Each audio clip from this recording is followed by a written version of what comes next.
So if you are a fan of anything that has to do with the 80s, this is the show that you want to watch. I've got a book for you. You're going to love it.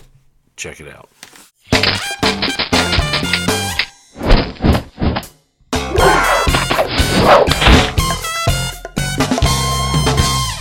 Where did you go, Joe DiMaggio? Hey, and welcome back to the Comconocave. Yeah. Sorry, music in my head. Listen, the reason why I wanted to do this episode was because I am straying from everything that I usually do. I usually talk about movies, television shows, video games, things like that. But today, I want to talk about a book. It's called Ready Player One by Ernest Cline.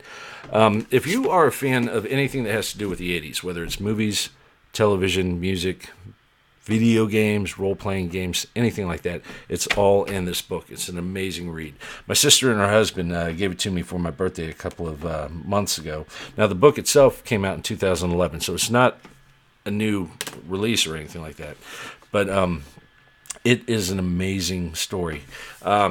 If you'll indulge me, let me read you what the inside flap says. That way you get a better idea of what I'm trying to, project here. He said, "It's the year 2044 and the real world is an ugly place. Like most of humanity, Wade Watts escapes his grim surroundings by spending his waking hours jacked into the Oasis, a sprawling virtual utopia that lets you be anything you want to be, a place where you can live and play and fall in love on any of tens of thousands of planets. And like most of humanity, Wade dreams of being the one to discover the ultimate lottery ticket that lies concealed within this virtual world. For somewhere inside this giant network playground, Oasis creator James Halliday has hidden a series of fiendish puzzles that will yield massive fortune and remarkable power to whoever can unlock them. For years, millions have struggled fruitlessly to attain this prize, knowing only that Halliday's riddles are based on the pop culture that he loved, that of the late 20th century.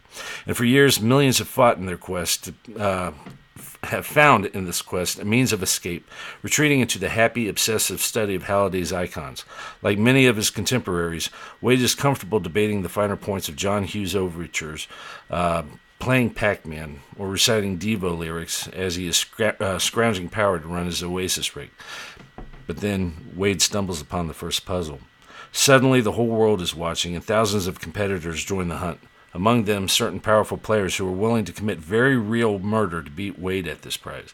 Now, the only way for Wade to survive and preserve everything that he knows is to win. But to do so, he may have to leave behind his oh-so-perfect virtual existence and face up to real life and love in the real world that he's always been so desperate to escape.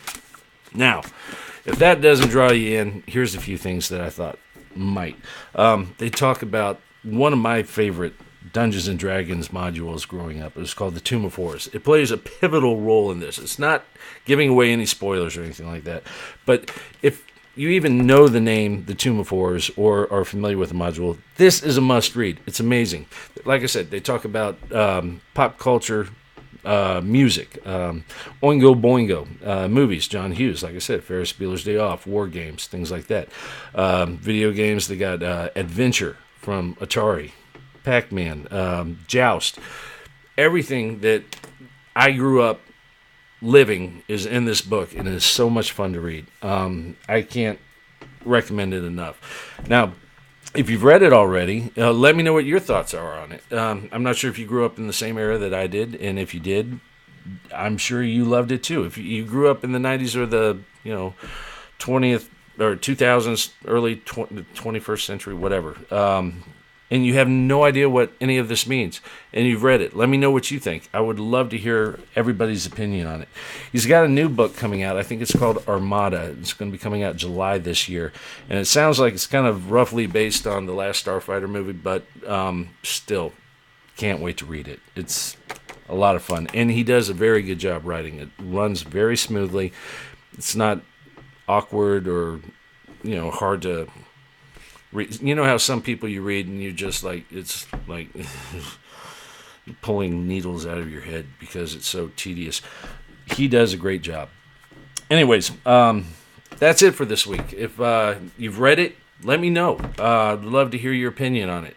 If you haven't read it, go out, buy it, read it, and then leave your opinion. You can leave them in the comment section below. You can reach me at comconocave@gmail.com. You can reach me on Twitter at Comconocalst. And until next time, take it easy.